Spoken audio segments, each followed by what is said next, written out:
പശ്ചിമബംഗാളിലെ ആർജിക്കർ ആശുപത്രിയിൽ അരങ്ങേറിയ ബലാത്സംഗ കൊലപാതകത്തിൽ പ്രതിഷേധം കടുപ്പിക്കുകയാണ് ഡോക്ടർമാർ. കൊൽക്കത്തയിൽ ബഹുജന കൺവെൻഷൻ സംഘടിപ്പിക്കും. കൊലപാതകം നടന്ന ദിവസം പ്രതി സഞ്ജയ് റോയ് ആർജിക്കർ ആശുപത്രിയിലെത്തിയതിന്റെ CCTV ദൃശ്യങ്ങൾ പുറത്തുവന്നു. കൊൽക്കത്തയിൽ നിന്ന് ആദിൽ പാലോട് നൽകും കൂടുതൽ വിവരങ്ങൾ. ആദിൽ പാലോട്, അതിക്രമിയെ അറിയാം, അതിക്രമിക്ക് അനായാസം കടന്നുവരാൻ കഴിഞ്ഞു ആശുപത്രിക്കുള്ളിലേക്കെന്ന് വ്യക്തമാക്കുന്നതാണോ ഇപ്പോൾ പുറത്തുവരുന്ന CCTV ദൃശ്യങ്ങൾ? ഉറപ്പായും CCTV ദൃശ്യങ്ങൾ അങ്ങനെയുള്ളത് തന്നെയാണ്. കാരണം അകത്തേക്ക് കടന്നു പോകുന്ന ആ CCTV ദൃശ്യത്തിലുണ്ട് കഴുത്തിലൊരു ഹെഡ്ഫോൺ തൂക്കിയിരിക്കുന്നത് കാണാനാകുന്നുണ്ട്.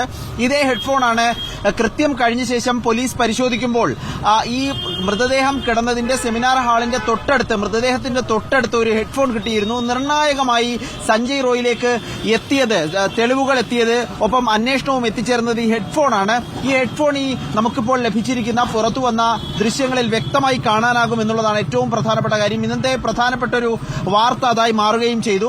ഒപ്പം ആർജിക്കർ മെഡിക്കൽ കോളേജിലെ മുൻ പ്രിൻസിപ്പൽ, ഈ കൃത്യത്തിൽ കൂടുതൽ പേർക്ക് പങ്കുണ്ട് എന്നതാണ് സംശയം. ആർജിക്കർ മെഡിക്കൽ കോളേജിലെ മുൻ പ്രിൻസിപ്പൽ സന്ദീപ് ഘോഷിനെ തുടർച്ചയായി 9ാം ദിവസവും ചോദ്യം ചെയ്യുകയാണ്. ഇന്നിപ്പോൾ നുണ പരിശോധനയിലേക്ക് കടന്നു എന്നതാണ് CBI വൃത്തങ്ങൾ നൽകുന്ന വിവരം. ഒപ്പം കൃത്യത്തിൽ പങ്കുണ്ട് എന്ന് സംശയിക്കുന്ന 4 സഹപാഠികളെയും നുണപരിശോധനയ്ക്ക് വിധേയരാക്കാൻ CBI തീരുമാനിച്ചിട്ടുണ്ട്. ആ നടപടികളും ഇതിനോടകം ആരംഭിച്ചിട്ടുണ്ട് എന്ന് CBI അറിയിക്കുന്നു. ഒപ്പം ഈ അന്വേഷണം അത് എങ്ങനെ പോകുന്നു എന്നുള്ളതാണ് ഇനി അറിയേണ്ടത്. CBI കേസ് ഏറ്റെടുത്ത് 2 ആഴ്ചയോളമാകുമ്പോഴും സഞ്ജയ് റോയ് എന്ന സിവിക് പോലീസ് വോളണ്ടിയറിൽ മാത്രമായി ഈ അന്വേഷണം നിൽക്കുന്നു എന്നതാണ് ഈ പ്രതിഷേധങ്ങൾ അവസാനിപ്പിക്കാത്തതിന് പ്രധാന കാരണം. കഴിഞ്ഞ ദിവസം സന്ദീപ് ഘോഷ് സാമ്പത്തിക തിരിമറി നടത്തിയെന്ന ആരോപണം മുൻ ജീവനക്കാർ ആരോപിച്ചിരുന്നു. ഇതിൽ കൽക്കട്ട ഹൈക്കോടതി തന്നെ CBIയോട് അന്വേഷിക്കാൻ ആവശ്യപ്പെടുകയും ചെയ്തു. ഇതിൽ ഇന്ന് FIR രജിസ്റ്റർ ചെയ്തതായി CBI കോടതിയെ അറിയിക്കുകയും ചെയ്തിട്ടുണ്ട്. സന്ദീപ് ഘോഷ് അടക്കം സഹപാഠികളടക്കം കൃത്യത്തിൽ പങ്കുണ്ട് എന്ന് സംശയിക്കുന്ന നിരവധി പേരുണ്ട്. പക്ഷേ അവരിലേക്കൊക്കെ എത്താൻ കൃത്യമായ തെളിവുകൾ CBIക്ക് ലഭിച്ചിട്ടില്ല എന്നുള്ളതാണ് ഇപ്പോൾ നമ്മൾ മനസ്സിലാക്കുന്നത്. ഇപ്പോഴും ചോദ്യം ചെയ്യൽ പുരോഗമിക്കുകയാണ്. പക്ഷേ കൃത്യമായ നടപടികളിലേക്ക് സഞ്ജയ് റോയ്ക്ക് അപ്പുറം ആര് എന്ന ചോദ്യത്തിന് ഇതുവരെ ഉത്തരം കിട്ടിയിട്ടില്ല. അതുകൊണ്ടാണ് ഈ നിലയിൽ പ്രതിഷേധം ഇവിടെ തുടരുന്നത്. ഒപ്പം ആർജിക്കർ മെഡിക്കൽ കോളേജിലെ സമരം അവസാനിപ്പിക്കാനുള്ള നീക്കങ്ങൾ സർക്കാർ തലത്തിൽ തുടങ്ങിയിരുന്നു.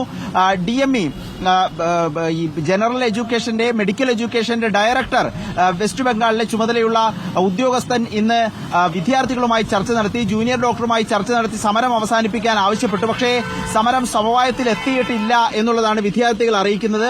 കൊൽക്കത്തയുടെ വിവിധ ഭാഗങ്ങളിൽ സമരം തുടരുകയാണ്. ഇപ്പോൾ കൊൽക്കത്തയിൽ കനത്ത മഴ പെയ്യുകയാണ്. മഴയിലും പ്രതിഷേധം ശക്തമായി തന്നെ തുടരുകയാണ്. സുജയ.